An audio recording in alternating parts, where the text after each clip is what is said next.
Okay, hey y'all, welcome back to the YouTube video. Okay, so basically I'll be painting outside.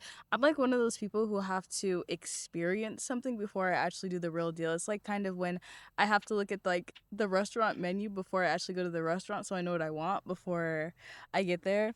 So basically I have a landscape painting class, and so I kind of want to try it out before I get into the next semester. So that's kind of what I'm doing now. This is like the scenery that I'm working with. I know I really want to paint a bunch of trees and stuff, so I'm gonna see like how fast I can kind of like render the composition and whatever the hell that is. I have this like little board thing because I have canvas pad.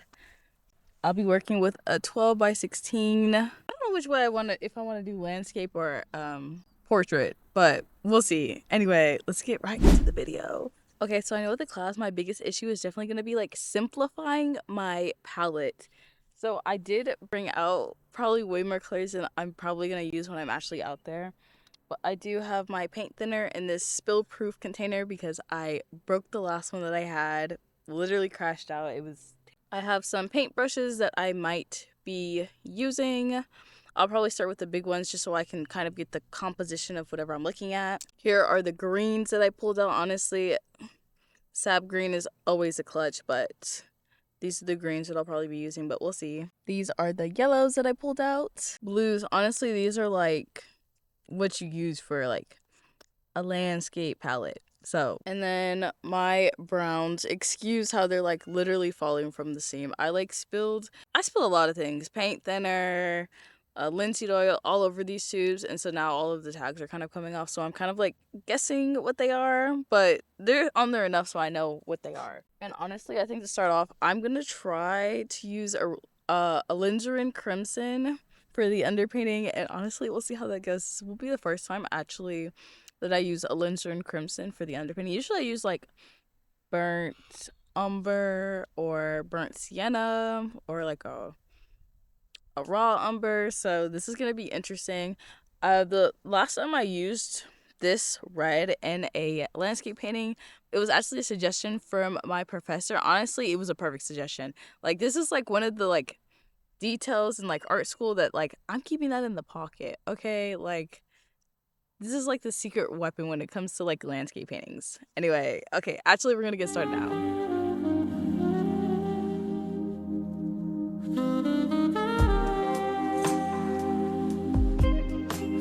Honestly, I'm so glad that I'm testing this out because honestly, if the wind starts blowing like this when I'm in the class, so now I kind of have an expectation of like what things that might happen like this. So I think I should probably put it on the other side, honestly. So I'm gonna bring more clips next time because I only brought two.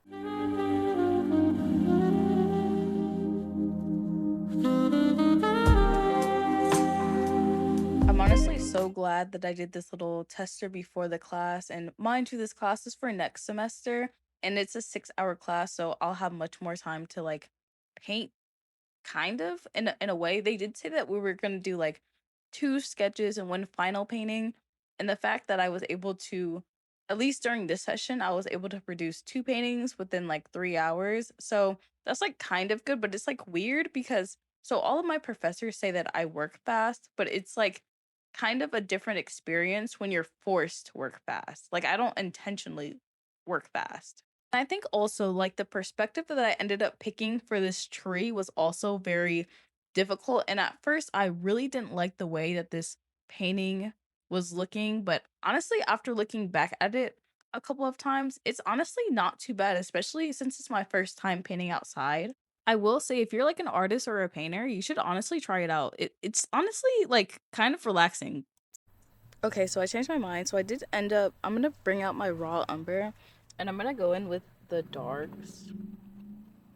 Now that I have my sketch underpainting done. Although I should really just be using what I already have on here, but I don't want to do that. I'm gonna do it my way.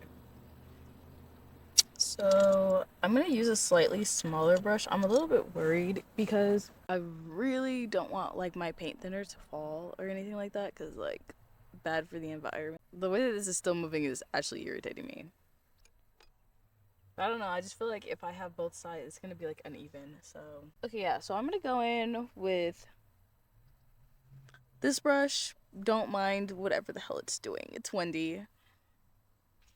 And honestly, kind of just go to town. The only thing I don't like, I should probably be wearing gloves because I'm getting paint all over myself and it's like really irritating me. I've started to have like this mental list of things that I need to bring out like when I am painting outside. You could tell I was getting really frustrated with the wind. I'm over here like holding the canvas pad down with my finger. I think the most challenging part about this whole experience is that since I'm such like a maximalist, like I have everything with me, I'm gonna have to learn how to dial it down and kind of pick a few colors that I really like compared to like bringing the entire studio with me outside.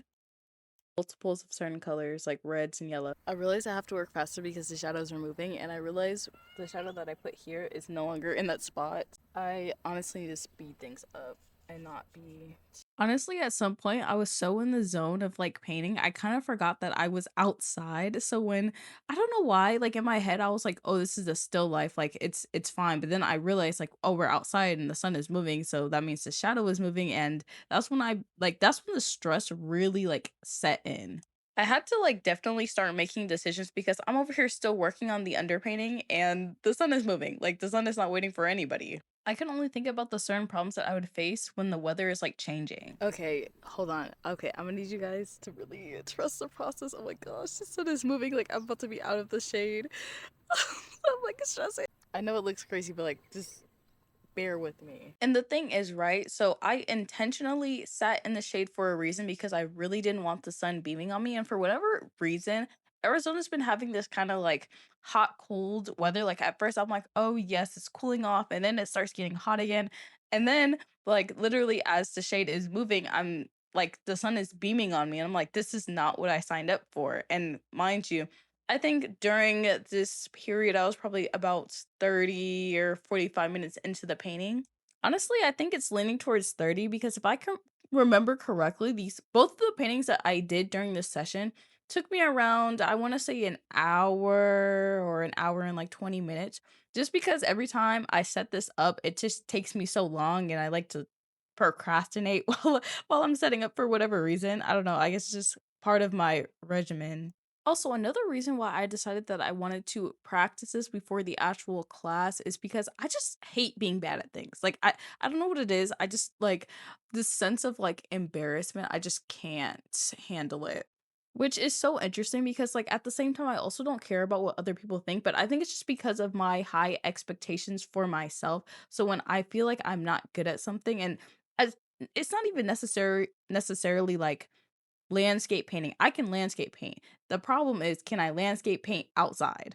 Like, I'm not even joking. During like the school year, sometimes I'm like, should I even show up for critique because this is so unfinished? Like, one of my biggest pet peeves for myself, I hate representing work that is unfinished, which is how I felt when I did like a self portrait of myself for my figure painting class and it was super unfinished and I didn't even want to show my face because I was like, "Oh my goodness, this is horrendous." And then on top of that, well, the class didn't think it was horrendous, but the critique was definitely pretty harsh on like some of the things and elements that need to be like rendered more and finished. And so like I was just so ashamed.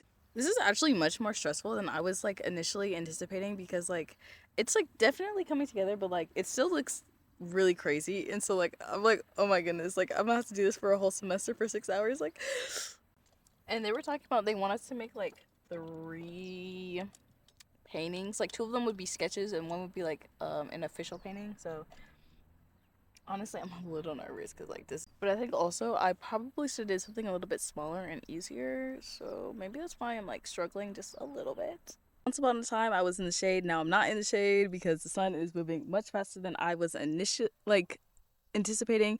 It's kind of coming together, but I've been kind of turning my camera on and off just because it's about to die, and I would like to see you guys. I would like for y'all to actually see the full picture before like the end of the video. So, yeah. Anyway, this is kind of how it's looking. Hopefully y'all can see it good enough. This is kind of how it looks afar. But anyway, I'm gonna get right back into it. And honestly, I'm probably gonna turn the camera back on when I'm like close to finish so y'all can kind of get the whole picture or when I just have a little few more details. I have like paint. My hands look so gross. Anyway, see y'all. It's looking much better than how it was like recently. I don't know where I should move the camera because the sun is kind of like beaming on it now. So I just hope that y'all can actually see it. I'm gonna zoom in a little bit. So hopefully you can get kind of the details. Although it just, it's kind of hard because the sun is literally in the way. Like if I can barely see what the screen looks like. So I'm just hoping that y'all could actually see what the screen looks like. And honestly, I'm going to try to get as much of it done as possible while I am filming this. My camera is about to die, so hopefully I'm able to like actually get through all of it. One of my biggest things this year is that I really want to be like super consistent. And when I say this year, I mean like 2026, not 2025.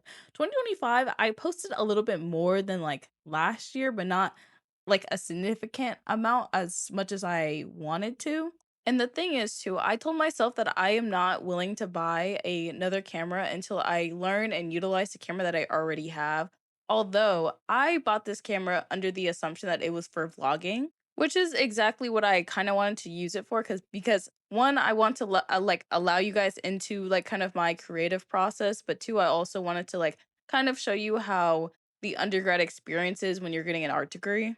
And honestly, like the camera isn't like terrible, but it definitely like I wouldn't say it's like something that I can move around with just because the stabilization on the camera is horrendous. Like, oh my goodness, like you're gonna call this a vlog camera and then like the stabilization is just like it's like shaky, it's horrible. One thing I do really like though is I do like how the camera looks when I'm like doing sit down content, but usually when I'm trying to do like a vlog type style content, I kind of just like sit it somewhere and like move the camera instead of like trying to move and talk at the same time because it just doesn't work out. I'm honestly curious how next semester is going to go just because like of course I want to be able to vlog and film as much as possible, but also in the same breath, right? This semester I had 3 studios, next semester I have 4, so then I'm going to have to see when I'm going to be able to film. And the problem isn't even filming, it's like editing the video. Editing the video takes so much time and effort, and I want to make sure that every time I produce something, it's something even better than the last. And I think for this year, I'm just gonna really have to plan out the things that I am going to like film and really manage my time wisely. I feel like if there's a will, there's a way, and I can find time to film and edit like videos, even if that means losing sleep. Oh my goodness. I care about my sleep so much, but yeah. Also, we're getting towards the end of the video. This is how the painting that I'm working on came out, but that's also the other one that I did after this video. All right, guys, this is the end of the video. Obviously, I have finished it. I'm going to start another one for my what's it called? For my Instagram and TikTok. Anyway, you guys have a good one and peace.